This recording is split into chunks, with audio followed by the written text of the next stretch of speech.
Bienvenue à tous dans ce nouveau numéro de Papillon Volé, le magazine du monde du handicap. La transversalité des actions, la création de structures adaptées et l'existence de fonds dédiés à l'insertion des porteurs de handicap, visibles ou non, interpellent sur la place laissée à la différence dans l'organisation même de notre société. Gros plan sur ce que l'on nomme « situation de handicap ».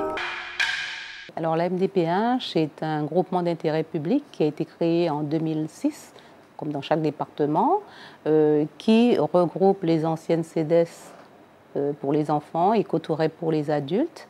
Donc c'est une nouvelle politique pour pouvoir éviter le parcours du combattant.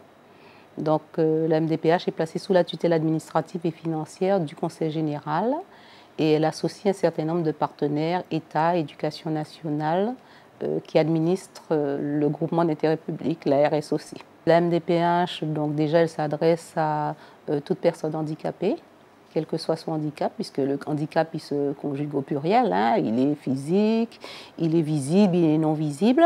La MDPH est là pour but de permettre l'accès aux droits, particulièrement des droits spécifiques pour les handicaps, notamment en matière d'orientation, d'attribution de prestations. Elle a aussi une mission d'information, une mission d'accueil et d'accompagnement à la définition du projet de vie. Aujourd'hui, à la MDPH, c'est une moyenne de 800 dossiers que nous recevons par mois. Les demandes qui sont les plus sollicitées sont en priorité, enfin la demande d'allocation, puisque des personnes ayant un handicap ne sont pas toujours dans la possibilité d'exercer un emploi, et aussi les demandes de cartes pour leur faciliter leur déplacement, également une reconnaissance qualité de travail handicapé pour reconnaître leur handicap. Et il y a aussi des prestations de compensation qui regroupent plusieurs types de demandes. Pour exercer sa mission, la MDPH, bien sûr, intervient dans un cadre légal et réglementaire. Donc, il y a un dossier qui est obligatoirement déposé, puisque la MDPH ne s'auto-saisit pas. Après cette instruction de dossier, il y a une période d'évaluation, puisqu'il faut évaluer le handicap, évaluer les besoins de la personne.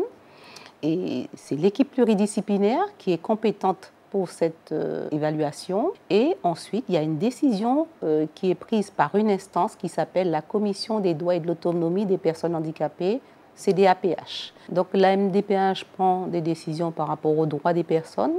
Donc elle ouvre le droit, mais par exemple en matière d'allocation, de prestations, elle ne paie pas les prestations. Donc notamment, elle travaille avec un certain nombre de partenaires, comme la Caisse d'allocation familiale, le Conseil général, qui lui est chargé de payer les prestations pour compenser le handicap, notamment la prestation de compensation du handicap. La mise en place des MDPH a été quand même un tournant important dans la vie des personnes handicapées, puisque déjà c'est une nouvelle manière d'aborder les choses, une nouvelle manière d'évaluer. Il me semble quand même important, par exemple, notamment en matière de scolarisation des enfants, il y a quand même depuis 2005 un certain nombre d'avancées. À la MDPH, nous avons effectivement un pôle scolarisation et je suis le référent de ce pôle.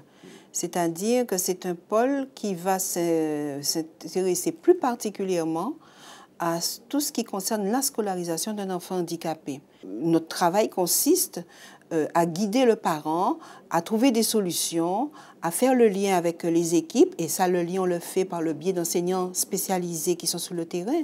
Ce sont des enseignants référents élèves handicapés et voir comment on peut résoudre les problèmes.